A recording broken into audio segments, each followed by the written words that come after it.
Hi అండి, అందరూ ఎలా ఉన్నారు? బాగున్నారా? ఆరోగ్యం ఇచ్చి సంరక్షణనిచ్చి భద్రపరిచిన దేవునికి మిమ్మల్ని బట్టి ఆయన నామానికి మహిమ కలుగునుగాక. కొండల వంటి బండల వంటి సమస్యలను జయించడానికి దేవునిని విచారణ చేసి సహాయము కొరకై దేవునిని ఆశ్రయించగలుగుతున్నారా?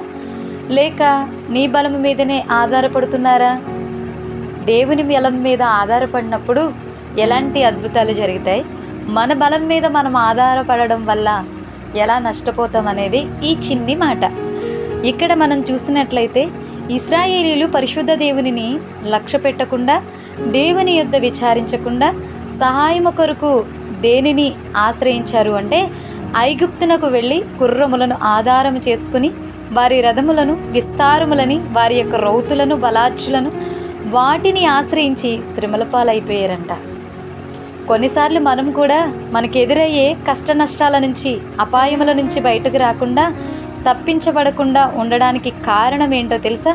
మనుషులను చూస్తూ ఉంటాం, వారిపైన ఆధారపడుతూ వారికి ఉన్న బలగాలను చూస్తూ మాకు వారు వీరు తెలుసు అని, మాకు అంతమంది ఉన్నారు, మాకు అంత ఆస్తి ఉంది, ఇంత డబ్బు ఉంది అని తెలియకుండానే దేవునిని ప్రక్కన పెట్టి వీటన్నిటి మీద ఆధారపడడం వలన కొన్నిసార్లు మనం శ్రమల పాలవుతూ నవ్వుల పాలవుతూ ఉంటాం అని వాక్యం తెలియజేస్తుంది. పేరు, ప్రఖ్యాతి, డబ్బు, బలగాలు అనేవి మనలను విడిపించలేవు, రక్షించలేవు. ఏ రాజును తనకు ఉన్న సేనాబలము చేత రక్షింపబడడు, ఏ వీరుడును తనకు ఉన్న అధిక బలము చేత తప్పించుకొనడు. ఇంకా చూసినట్లయితే కొందరు రథములను బట్టి, కొందరు గుర్రములను బట్టి అతిశయపడుదురు. మనమైతే మన దేవుడైన యెహోవా నామమును బట్టి అతిశయపడదాం.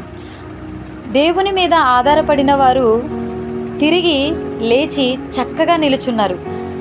అలాగే రథముల మీద ఆధారపడిన వారు కృంగి నేల మీద పడి ఉన్నారు.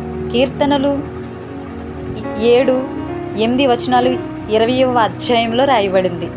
అందరికీ ప్రైజ్ ది లార్డ్.